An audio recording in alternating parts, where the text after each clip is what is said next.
Hello ഒരുപടി ഒരു പുതിയ വീഡിയോട്ട് എല്ലാവർക്കും സ്വാഗതം. അപ്പോൾ കഴിഞ്ഞ പ്രാവശ്യം നമ്മൾ ഡിസ്ക് ബ്രേക്ക് ഫിറ്റ് ചെയ്ത് അപ്പോൾ വീണ്ടും അഴിച്ചിട്ടാണ്. അപ്പോൾ നിങ്ങൾ വിചാരിച്ചത് എന്താണ് വീണ്ടും അഴിച്ചിട്ടാണ്. അപ്പോൾ വീണ്ടും ഒരു പുതിയൊരു അപ്ഡേറ്റ് വന്നിട്ടുണ്ട്. അപ്പോൾ നമ്മൾ കുറേ നാളെ ഈ ബാക്കിൽ മറ്റേ 17 ഇഞ്ച് വീല് അതുപോലെ വൈഡ് ടയർ, പുതിയ ടയറാണത്. വൈഡ് ടയർ 130 സൈസ് കയറ്റാൻ പറ്റുമെന്ന് ഇങ്ങനെ നോക്കിക്കൊണ്ടിരിക്കുകയായിരുന്നു. അപ്പോൾ എല്ലാവരും എനിക്ക് ഭ്രാന്താണ്. കഴിഞ്ഞ പ്രാവശ്യം ഡിസ്ക് ബ്രേക്ക് മാറ്റി പുതിയ ടയറും ഇട്ടിട്ട് എന്താണ് വീണ്ടും അഴിച്ച് വറക്കണമെന്ന് വിചാരിച്ചിട്ടുണ്ടാവും. പക്ഷേ അതല്ല, അത് ടയർ കണ്ടു കഴിഞ്ഞപ്പോൾ നമ്മൾ ബുള്ളറ്റുള്ള നമ്മുടെ ഫ്രണ്ട് ആ ടയർ വേണമെന്ന് പറഞ്ഞിട്ട് ഞാൻ വാങ്ങിച്ച വിലയ്ക്ക് തന്നെ പുള്ളി വാങ്ങിച്ചുകൊണ്ടുപോയി. അപ്പോൾ എന്തായാലും ഹോണ്ടയുടെ ഒരു 17 ഇഞ്ച് വീല് കൂടി ഇരിക്കുന്നുണ്ട് കേട്ടോ. ആ വീല് കയറ്റാൻ പറ്റുമെന്ന് കുറേ നാളെ ഞാൻ ഇങ്ങനെ നോക്കിയിരിക്കുന്നത്. കുറച്ച് ഓൾട്രേഷൻ വർക്ക് കൂടുതലുണ്ട്. ഇത് ഹോണ്ട ഡാസ്ലറിൻ്റെ 17 ഇഞ്ച് വൈഡ് റിമ്മാണ്. ഡാസ്ലറിൻ്റെ കുറച്ച് വൈഡായിട്ട് വരുന്നുണ്ട്. പിന്നെ എന്ന് വെച്ചാൽ ഡിസ്ക് ബ്രേക്കിൻ്റെ ഈ സംഭവം കുറച്ച് ഔട്ടറാണ് നടക്കുന്നത്. അപ്പോൾ നമ്മുടെ സിംഗാമിൽ കയറണമെങ്കിൽ കുറച്ച് വൈഡ് സിംഗാമാണ്. അപ്പോൾ നമ്മൾ സ്റ്റോക്ക് സിംഗാമിൽ തന്നെ ഇത് കയറ്റാനുള്ള പരിപാടിയാണ്. പിന്നെ ടയർ വരുന്നത് 130 80-17. അത് റേസിൻ്റെ ഡുവൽ പർപ്പസ് ഇപ്പോൾ ട്രെൻഡായിക്കൊണ്ടിരിക്കുന്ന റേസിൻ്റെ ടയറാണ്. ട്രെയിൽ 6 എന്ന് പറഞ്ഞ മോഡലാണ്. ഇത് വേറെ ഓഫ് റോഡ് ടയറല്ല, ഒരു മൾട്ടി ടെറൈൻ ടയറാണ് ശരിക്കും. നമ്മളിപ്പോൾ അത്യാവശ്യം എല്ലാവരും ഇപ്പോൾ ഇടുന്നതാണ്. അത്യാവശ്യം റോഡിലും അതുപോലെ ഓഫ് റോഡിലും നല്ല പെർഫോമൻസ് ഉണ്ട്. പിന്നെ തന്നെ സ്റ്റഡുള്ള പ്യുവർ ഓഫ് റോഡ് ടയർ ഉണ്ട്, അത് വേറെയാണ്. അതൊക്കെ ട്രാക്ക് ഓടിക്കുമ്പോഴേ നമുക്ക് അത്യാവശ്യം നമ്മുടെ ഓഫ് റോഡ് കാര്യങ്ങൾക്കൊക്കെ ഇത് മതിയാവും. അപ്പോൾ ഇനി നമുക്ക് ഈ സാധനം അങ്ങോട്ട് കയറ്റാൻ പറ്റുമെന്ന് നോക്കാം. 3350 രൂപ ആ റേഞ്ച് വരുന്നത്. ഞാൻ 3000 രൂപയെന്ന് വാങ്ങിച്ചിട്ടുണ്ടോ. ഇതിപ്പോൾ ഓൺലൈനിൽ വാങ്ങിച്ചതൊന്നുമല്ല. പിന്നെ ട്യൂബ്ലെസ് ടയറാണ്. നമ്മുടെ അലോയ് വീലിടാൻ വേണ്ടിയിട്ട് ട്യൂബ്ലെസ് ടയർ എടുത്തിട്ടാണ്. അപ്പോൾ ഇതേ സൈസ് തന്നെ C8-ൻ്റെ ഉണ്ട്, അപ്പോളോൻ്റെ ഒക്കെ ഉണ്ട് കേട്ടോ. C8-ൻ്റെ നമ്മുടെ ഗ്രിപ്പ് എക്സലൊക്കെ വരുന്നുണ്ട്. അത് ഏകദേശം 2700 തന്നെയുള്ളൂ ട്യൂബ്ലെസ്. അപ്പോൾ അതവിടെ ഉണ്ടായിരുന്നില്ല. പിന്നെ റേസ് എന്തായാലും വാങ്ങിച്ചു. കുറച്ച് ആളെ C8 നമ്മൾ ഓടിച്ചല്ലേ, ഇനി റേസ് അങ്ങനെ ഉണ്ട് നോക്കാം. അപ്പോൾ ഈ അലോയ് വീൽ ഡയറക്റ്റ് ഫിറ്റ് ആക്കുന്നതിന് മുമ്പ് കുറച്ച് ഓൾട്രേഷൻ വർക്ക് ഉണ്ട്. ഡയറക്റ്റ് ഫിറ്റ് ആക്കണമെന്ന് വെച്ച് കഴിഞ്ഞാൽ സിംഗാമ് കുറച്ച് നമ്മൾ നല്ലോണം അകത്തേണ്ടി വരും. ഒരു റേഞ്ച് അകത്തേണ്ടി വരും. അത് നമുക്ക് വെച്ച് ടാസ്ക്കാണ്. നമ്മുടെ പിള്ളേരും കാര്യങ്ങളൊന്നുമില്ല. പിന്നെ അതുപോലെ അങ്ങനെ അകത്തി കഴിഞ്ഞാൽ നമ്മുടെ ആക്സിലും ലെങ്ത്ത് കിട്ടില്ല. ആക്സിൽ എന്തായാലും മാറണം, എക്സ്പ്രസിൻ്റെ ആക്സിൽ ഇടണം. അപ്പോൾ നമുക്ക് ഇതിപ്പോൾ എന്താ വേണ്ടതെന്ന് വെച്ചാൽ നമ്മൾ ലെയ്ത്തിൽ കൊണ്ടുപോയിട്ട്, ലെയ്ത്ത് വർക്ക്ഷോപ്പ് ഉണ്ടല്ലോ എഞ്ചിൻ, അവിടെ കൊണ്ടുപോയിട്ട് ഇതുപോലെ ഈ ഡിസ്ക് നമ്മൾ ഈ ലെവലിലാണ് ഇരുന്നത്. ഇവിടെ ലെവൽ വയ്ക്കറിയാം. അത് നമ്മൾ അകത്തേക്ക് ഒരു 3.5 mm അകത്തേക്ക് ഗ്രൈൻഡ് ചെയ്ത് കളയണം. ലെയ്ത്തിൽ കൊണ്ടുപോയാലേ ചെയ്യാൻ പറ്റുള്ളൂ. അപ്പോൾ അവരോട് പറഞ്ഞാൽ മതി ഡിസ്ക് ഒന്ന് അകത്തേക്ക് 3 mm അകത്തേക്ക് തള്ളിയിടാൻ പറയണം. അതുപോലെ നമ്മുടെ ഇവിടെ ഒരു ബുഷ് വരുന്നുണ്ട്. ഈ ബുഷ് ഇതിൻ്റെ അളവ് കറക്റ്റായിട്ട് ശ്രദ്ധിക്കണം കേട്ടോ. 12 mm അളവിലുള്ളൊരു ബുഷ് ഇതുപോലെ കട്ട് ചെയ്യണം. ഇതേ അളവിൽ ആക്സിലിൽ കയറുന്ന രീതിയിലുള്ളൊരു ബുഷ്. ഇവിടെ ഒരു ഡസ്റ്റ് ഗ്യാപ്പ് വരുന്നുണ്ട് ബെയറിങ്ങിൻ്റെ. അപ്പോൾ അതിൻ്റെ രീതിയിൽ കയറാവുന്നൊരു ബുഷ്. നമ്മുടെ നിലവിൽ വേറെ മറ്റേ എന്താണ് നമ്മുടെ ZMR ഇരുന്നതിൻ്റെ അത് തന്നെ കട്ട് എടുത്തത്. അത് കൊണ്ടുപോയിട്ട് 12 mm ലെങ്ത്തിൽ കട്ട് ചേർക്കണം. അതുപോലെ ഈ കാലിപ്പറിൻ്റെ സ്റ്റേ ഉണ്ട്. സ്റ്റേയുടെ ഈ ഔട്ടർ ഭാഗം ഇങ്ങനെയാണ് വരുന്നത്. ബുഷ് കഴിഞ്ഞിട്ട് ഈ ഔട്ടർ ഭാഗം ഇവിടെ 2 mm തേച്ച് കളയണം, ഗ്രൈൻഡ് ചെയ്തകത്തോട്ട്. കണ്ടോ, അങ്ങനെ ഇട്ട് കഴിഞ്ഞാൽ 2 mm മറക്കരുത്, ശ്രദ്ധിക്കണം. ആ ലെവലിൽ ഇട്ട് കഴിഞ്ഞാൽ നമുക്ക് ഫ്രീ ആയിട്ട് തള്ളിക്കഴിഞ്ഞാൽ കയറിക്കോളും. ആ ലെവലിൽ കറക്റ്റ് സെറ്റാവും. അപ്പോൾ അത്രയും പണി ലൈറ്റിൽ പണിതിട്ടാണ് നമുക്ക് ഫ്രീ ആയിട്ട് സിംഗാമിൽ കയറ്റാൻ പറ്റില്ല. ബൊഡിക്കൊന്ന് സിംഗാമൊന്ന് തള്ളേണ്ടി വരും, എന്നാലും വലിയ ടഫില്ലാണ്ട് കയറ്റിയിടാം. അപ്പോൾ ശ്രദ്ധിക്കണം, ഇവിടെ അലോയ് വീൽ 3.5 mm ലൈത്തിൽ കൊണ്ടുപോയി ലൈത്തിൽ കളയണം. അതുപോലെ ഈ ബുഷ് സ്പേസർ ബുഷ് എന്നാണ് പറയുന്നത്. ഇത് 12 mm സൈസിൽ കട്ട് ചെയ്തെടുക്കണം. പിന്നെ ഈ കാലിപ്പർ സപ്പോർട്ട് ആമിൻ്റെ സ്റ്റേയുടെ ഈ ഔട്ടർ പുറത്തോട്ട് തന്നെ ഭാഗം ഒരു 2 mm തേച്ച് കളയണം, ഗ്രൈൻഡ് ചെയ്ത്. അത്രയും ചെയ്തിട്ട് നമുക്ക് ഈ സംഭവം ഇതിനകത്ത് വലിയ ബുദ്ധിമുട്ടിലാണ്ട് കയറ്റിയിടാം. അല്ലെങ്കിൽ പിന്നെ ഡിസ്ക് തള്ളിലേക്കും കാലിപ്പറും ഇതൊക്കെ വയ്ക്കാൻ വെച്ച് ബുദ്ധിമുട്ടാണ്. അതുപോലെ സിംഗാമിൽ ഇത് കയറ്റിയിടാൻ പാടായിരിക്കും. അപ്പോൾ അത്രയും ശ്രദ്ധിക്കണം കേട്ടോ. അളവുകൾ മറക്കരുത്, നോട്ട് ചെയ്ത് വയ്ക്കുക. അപ്പോൾ ഇത് ഹോണ്ട ഡാസ്ലറിൻ്റെ അലോയ് വീൽ സെക്കൻഡ് എടുത്താണ്. ഇത് ഞാൻ സെക്കൻഡ് ഇതുപോലെ കുറേ നാൾ മുമ്പ് വാങ്ങിച്ചു വെച്ചിരുന്നുണ്ട്. എനിക്ക് നിസ്സാര പൈസയ്ക്ക് പറഞ്ഞ് കിട്ടി. അപ്പോൾ ഇതുപോലെ നിങ്ങൾ പുതിയതൊന്നും വാങ്ങിക്കണ്ട, പഴയത് എവിടെയെങ്കിലുമൊക്കെ നല്ലത് കിട്ടുമെങ്കിൽ വാങ്ങിച്ച് വെച്ച് ചെയ്യണമെന്നുണ്ടെങ്കിൽ. ഇങ്ങനെ ചെയ്യുമ്പോഴെന്ന് പറഞ്ഞു കഴിഞ്ഞാൽ ടയറിൻ്റെ ഒരു ഹൈറ്റ് പൊടിക്ക് കുറയും. അപ്പോൾ ഇതിപ്പോൾ ഞാൻ 130 80 17 ഇട്ടാണിത്. അപ്പോൾ അതുപോലെ 120 സൈസ് വേണ്ടി അതും വേണമെങ്കിൽ ഇടാം. അപ്പോൾ നമുക്കിനി അടുത്ത പണി ചെയ്യാം. പിന്നെ അത് ഇവിടുത്തെ ഈ ഡസ്റ്റ് ക്യാപ്പിൻ്റെ ഈ ബെയറിങ്ങിൻ്റെ ഡസ്റ്റ് കവർ പാക്കിങ്ങുകളുണ്ട്. ഇത് പറഞ്ഞാൽ പുതിയത് വാങ്ങിച്ചേക്കാം കേട്ടോ.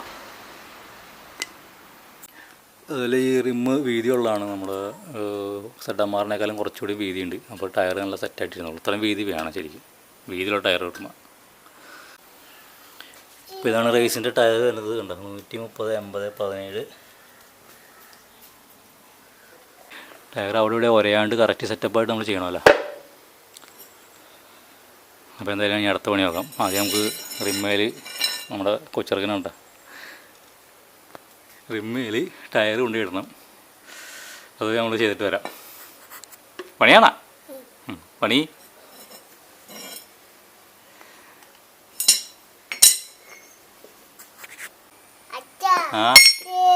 അതേ കാലുമ്പോഴല്ലേ ഉരുണ്ട് കേസ്. അപ്പോൾ നമ്മളങ്ങനെ ടയർ റിമ്മേൽ സെറ്റ് ചെയ്തിട്ട് കൊണ്ടുവന്നിട്ടുണ്ട്.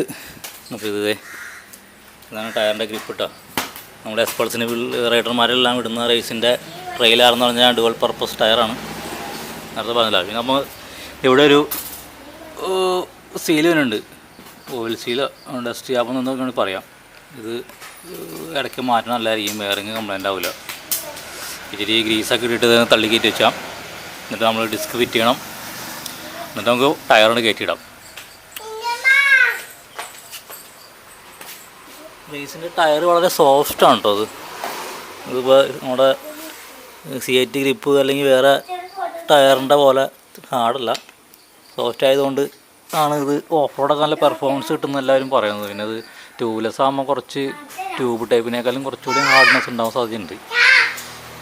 CITൻ്റെ നമുക്ക് ഒട്ടും കാറ്റില്ലെങ്കിലും 2 പേരൊക്കെ വെച്ചിട്ട് നമുക്ക് ഓടിക്കാൻ പറ്റും. ഇത് മൊത്തത്തിൽ പതിഞ്ഞു പോകുമെന്ന് എനിക്ക് തോന്നുന്നു, എയർ തീരില്ലെങ്കിൽ. വലിയ ടയർ റിമ്മേൽ കയറിയപ്പോൾ വലിയ വൈഡും തോന്നല്ല, എന്നാലും ഒരു ചെറിയ വ്യത്യാസമുണ്ട്. അപ്പോൾ ഓയിൽ സീൽ വെച്ച് അപ്പോൾ നമുക്ക് ഇതിനകത്തേക്ക് ഡിസ്ക് പ്ലേറ്റ് കൊണ്ട് വെക്കാം കേട്ടോ. ഇപ്പോൾ നമ്മൾ അല്ലെങ്കിൽ നട്ടൊക്കെ ബോൾട്ടൊക്കെ ഇടുന്നതിന് മുമ്പ് അതിനകത്ത് കുറച്ച് ഗ്രീസ് ഇടുന്നത് നന്നായിരിക്കും.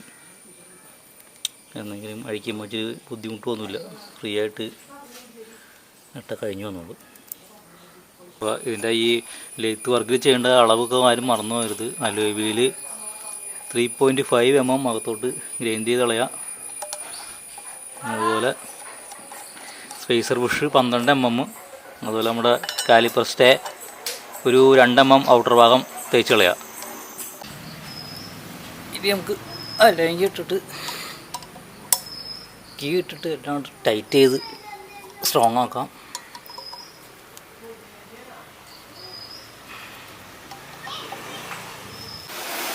അപ്പോൾ നമുക്കിനി ടയർ എടുത്ത് കയറ്റാം.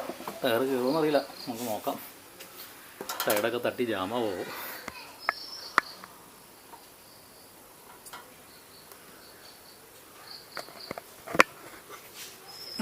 കുറച്ച് ലൈറ്റും കാര്യമൊക്കെ ഉണ്ടാവും, നമുക്ക് കയറ്റി നോക്കാം.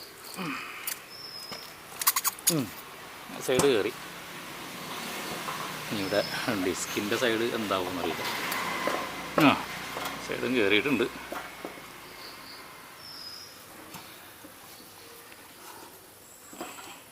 ഇനി നമുക്ക് ഇതിൻ്റെ ഡാമ്പർ പുഷ് എടുത്ത് വയ്ക്കാം. അപ്പോൾ നമ്മൾ സ്പ്രോക്കറ്റും ചെയിനൊക്കെ മാറുന്ന ടൈമിൽ ഇത് പുതിയ തന്നെ വാങ്ങിച്ചിടണം. ഇത് ഓടി ഇത് 2 പീസായി പോകും ചിലത്. ഇപ്പോൾ നമ്മുടെ കുഴപ്പമില്ല, ഞാൻ കഴിഞ്ഞ ഒരു 2 മാസം മുമ്പ് മാറ്റിയതാണ്. നമുക്ക് കുറച്ച് ടൂൾസും കാര്യങ്ങളൊക്കെ ഉണ്ടെങ്കിൽ നമ്മുടെ ഇങ്ങനത്തെ ചെറിയ കുറേ വർക്കുകളൊക്കെ നമുക്ക് വീട്ടിൽ ചെയ്യാം കേട്ടോ. അപ്പോൾ ഓഫ് റോഡ് വണ്ടിയിലൊക്കെ ഇതൊക്കെ ഇടയ്ക്കിടയ്ക്ക് മാറ്റാൻ നല്ലതായിരിക്കും. ഒരു പ്ലേ മാറി കിട്ടും. ചെറിയൊരു പ്ലേ വേണം, എന്നാലും ചെറിയൊരു ഫ്രീ പ്ലേ ഉണ്ടാവും ടയറും സ്പ്രോക്കറ്റും തമ്മിൽ. അപ്പോൾ ഇനി നമുക്ക് ടയർ കയറ്റി വെക്കാം. പിന്നെ വേറൊരു കാര്യമുണ്ട്, ആക്ച്വലി നമ്മൾ സിംഗാമ് പോയിട്ട് കുറച്ചൊരു 1 സെൻറ്റിമീറ്റർ അടുത്ത് കുറച്ച് വൈഡാവും. ആ സമയത്ത് ഈ സ്പ്രോക്കറ്റ് നമ്മുടെ വീൽ ആക്സിലിൻ്റെ ചിലപ്പോൾ 2 ത്രെഡ് സാധനം കിട്ടുള്ളിട്ട്. അപ്പോൾ അതുകൊണ്ട് നമ്മൾ നീളം കൂടിയ ആക്സിൽ ഒരെണ്ണം വാങ്ങിച്ചിട്ടുണ്ട്. ഇത് വരുന്നത് എക്സ്പൾസ് 2 ഇതിൻ്റെ നെട്ടും ആക്സിലും നമ്മൾ വാങ്ങിച്ചിട്ടുണ്ട് കേട്ടോ. പൊടിക്ക് ചെറിയ വ്യത്യാസമുണ്ട് തമ്മിൽ.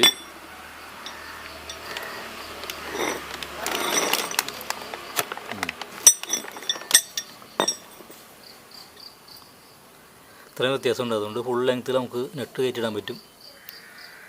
അതുപോലെ നമ്മൾ നെട്ടും വാങ്ങിച്ചിട്ടുണ്ട്. നെറ്റിന് എത്രയാണ്? 40 രൂപ നെട്ട്, ആക്സിലിന് 170 രൂപ. കേസ് അപ്പോൾ നമ്മൾ ടയർ കയറ്റിട്ടോ. ടയറൊക്കെ അടിപൊളിയായിട്ട് കയറ്റിയിട്ടുണ്ട്. വേണ്ട ഇവിടെ അകത്തെ ഗ്യാപ്പ് വേണ്ട, ആ സെൻറ്റർ മൺകാടിൻ്റെ ഒരു സപ്പോർട്ടിന് തന്നെ സംഭവം അവിടെ ഗ്യാപ്പുണ്ട്. ഇവിടെ ചെയിൻ്റെ ഗ്യാപ്പ്, ചെയിൻ്റെ ഗ്യാപ്പ് ഞാൻ കാണിച്ചു തരാം.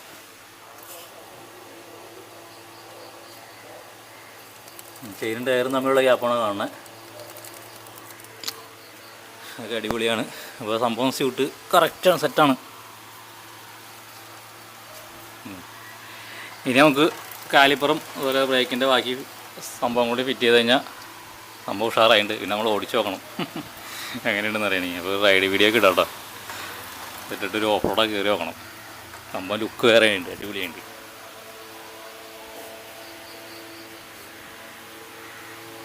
സംഭവം അടിപൊളി ലുക്കായിട്ട് കിട്ടാം ബാക്ക് സൈഡ്. എനിക്ക് തോന്നുന്നുണ്ട് ഇത് ബോഡിയൊക്കെ ഫിറ്റ് ചെയ്ത് വണ്ടിയുടെ ഇറക്കുമ്പോൾ തെറ്റായിട്ട് വരുമെന്നാണ് പ്രതീക്ഷിക്കുന്നത്. ഓടിച്ചു നോക്കലാണല്ലോ, ഓടിച്ചു നോക്കിയിട്ട് വേണം എങ്ങനെയുണ്ടെന്ന് അറിയാം. സൈഡ് വലിവൊക്കെ ഉണ്ടോയെന്ന് അറിയണം.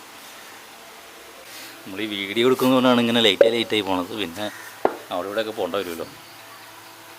ഇപ്പോൾ ടയർ റിമ്മേൽ കയറിയപ്പോൾ ഒന്ന് ഒതുങ്ങിയിട്ടാണ്, മറ്റേതൊന്ന് വിടർന്നിരിക്കുകയായിരുന്നു. പക്ഷേ ഈ സിയറ്റ് ഗ്രിപ്പ് എക്സൽ ഈ സൈസ് ആണെങ്കിൽ ഒരു പൊടിക്ക് വൈഡ് നമുക്ക് തോന്നും. കുറച്ചുകൂടെയും വൈഡുണ്ട്. ഈ റേസിനേക്കാളും അളവ് സെയിം ആണെങ്കിലും ഒരു പൊടിക്ക് ഒരു 2-3 mm വലിപ്പം സിയറ്റിനുണ്ട്, വീതിയുണ്ട്. ഞാൻ പല ടയറിനും കണ്ടിട്ടുണ്ട് അങ്ങനെ.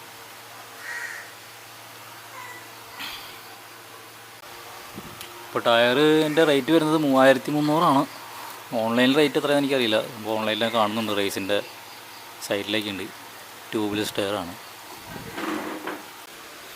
ഇത്. കറക്റ്റ് സൈസിൽ ഹിമാലയനിൽ തന്നെ ടയറാണ്. 140 ഉണ്ട്, 130, 140, 120 എല്ലാ സൈസിലും റേസിൻ്റെ ടയർ വരുന്നുണ്ട്. നല്ല ബ്രാൻഡ് ടയറാണ് കേട്ടോ. അപ്പോൾ സ്പേസർ ബുഷ് ഇത് അവിടെ വെച്ചിട്ടുണ്ട്. ഇനി നമുക്ക് സിങ്ങാമ് കുറച്ചൊന്ന് അകത്തി കൊടുക്കണം. വെച്ചുകഴിഞ്ഞത് ഈ സപ്പോർട്ട് ഇച്ചിരി കുറച്ചൊന്ന് അകത്തി കൊടുക്കണം സിങ്ങാമ്. അത് കറക്റ്റായിട്ട് കയറുള്ളൂ. ഈ മറ്റേ കാലിപ്പറിൻ്റെ സ്റ്റേ അതിനകത്താണെങ്കിൽ ഇതുപോലെ സിങ്ങാമിൻ്റെ ഉള്ളിൽ നിൽക്കുന്ന രീതിയിൽ ഇതുപോലെ ഒരു മരത്തിൻ്റെ പീസ് വെച്ചിട്ട് സൈഡ് ചെരിച്ച് അടിച്ചാൽ മതി. കറക്റ്റായിട്ട് നകന്ന് കിട്ടിക്കോളും. ഇത് നോക്കി,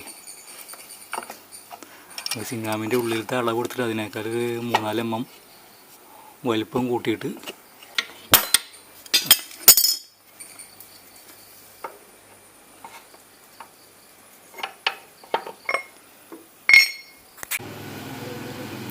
ഇതുപോലെ ഒരു മരത്തിൻ്റെ പീസ് വെച്ചിട്ട് ഒരു ഇന്നർ സൈഡിൽ ഒരു അളവെടുത്തിട്ട് അതിൽ നിന്നൊരു 5 mm അല്ല 4 mm കൂട്ടിയിട്ട് കഴിഞ്ഞാൽ കോൺ ചരിച്ച് കടിച്ച് കയറ്റി കഴിഞ്ഞാൽ അകന്ന് കിട്ടും കേട്ടോ.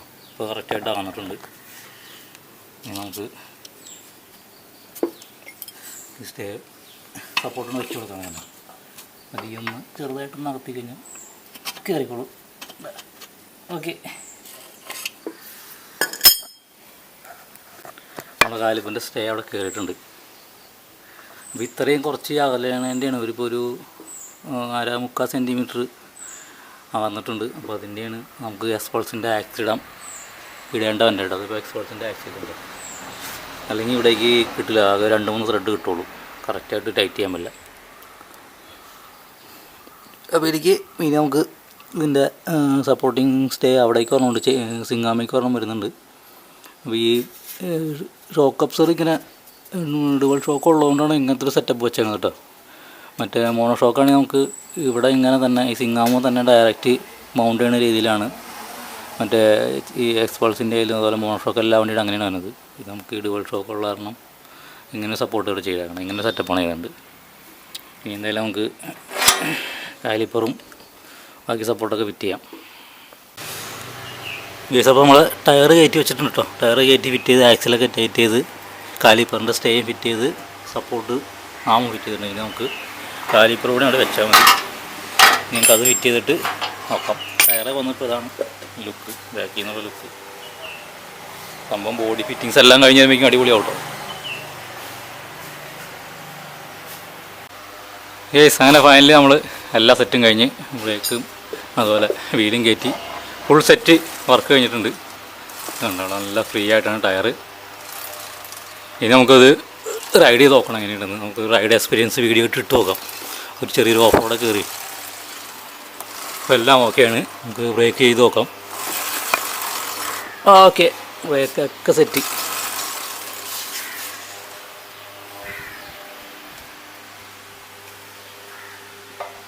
നല്ല ബോഡി ഫിറ്റൊക്കെ ചെയ്ത് വരുമ്പോഴേക്കാണ് വണ്ടിയുടെ ലുക്ക് തന്നെ മാറുമെന്ന് വിചാരിക്കുന്നത്. ഇനി നമുക്ക് ഇതേ പാറ്റേണിലുള്ള ഒരു ഫ്രണ്ട് ടയറൂടെയും കിട്ടുകയാണെങ്കിൽ സെറ്റായിരിക്കും. ഇപ്പോൾ ഉള്ളത് ജാക്കയുടെ ഒരു ടയറാണ്. അത് ഓഫ് റോഡ് ടയറൊന്നുമല്ല, ഡുവൽ ടെറൈൻ ടയറും അല്ല, ചുമ്മാ സ്ട്രീറ്റ് ടയർ ഞാൻ കട്ട് ചെയ്താണ്. അപ്പോൾ എല്ലാം നല്ല സെറ്റ് നീറ്റായിട്ടുണ്ട്. ഓക്കെ, ഗൈസ്, അപ്പോൾ ഇങ്ങനെയാണ് നമ്മുടെ വൈഡർ ടയർ, അതുപോലെ 17 ഇഞ്ച് വീല്, ഹോണ്ട ഡാസ്ലറിൻ്റെ വീല് സെറ്റ് ചെയ്യണത്. സ്റ്റോക്ക് സിംഗാമിൽ നമുക്ക് സെറ്റ് ചെയ്യാം. ഇത് ചെയ്യാൻ ആഗ്രഹമുള്ളവർക്ക് ഒരു ഉപകാരമാകുന്നുള്ളതിൽ ഞാൻ വീഡിയോ ചെയ്താണ് കേട്ടോ. കുറേ നാളായി ഈ അലോയ് വീൽ എൻ്റെ കയ്യിൽ ഇരിക്കുന്നത്. അപ്പോൾ ടയർ മാറുന്ന ടൈമിൽ അങ്ങനെ സെറ്റപ്പ് ചെയ്തതാണ്. ഇനി ബാക്കി ബോഡി ഫിറ്റിങ്സും കാര്യങ്ങൾ ചെയ്തിട്ട് നമുക്ക് റൈഡൊക്കെ പോയി നോക്കാം. ഇനി നമുക്ക് ഇതിൻ്റെ എയർ ഫിൽറ്ററും സെറ്റ് ചെയ്യണം. എയർ ഫിൽറ്റർ ചെറിയൊരു മോഡിഫിക്കേഷൻ പണിയുണ്ട്, ചെയ്ത് നോക്കട്ടെ. ഇതിൻ്റെ സ്റ്റോക്ക് എയർ ഫിൽറ്റർ ഭയങ്കര റേറ്റ് തന്നെ, 300 ചില്ലായിരം രൂപയൊക്കെ വരുന്നുണ്ട്. അപ്പോൾ നമുക്ക് വേറെ എന്തെങ്കിലും ചെയ്യാൻ പറ്റും നോക്കാം. അപ്പോൾ ഓക്കെ മച്ചാൻ വരാം. അപ്പോൾ അടുത്തൊരു കരിസ്മയുടെ റൈഡ് വീഡിയോ അല്ലെങ്കിൽ ഓഫ് റോഡ് വീഡിയോ അല്ലെങ്കിൽ ഇതുപോലെ എന്തെങ്കിലും വർക്കൊക്കെ ആയിട്ട് വീണ്ടും വരുന്നതാണ്. അപ്പോൾ ഇതുപോലെ ഓഫ് റോഡ് ഇഷ്ടപ്പെടുന്ന ആൾക്കാർ, അഡ്വഞ്ചർ ഇഷ്ടപ്പെടുന്ന ആൾക്കാർ നമ്മുടെ ബാക്കി വീഡിയോ ഒന്ന് കണ്ടു നോക്കട്ടോ.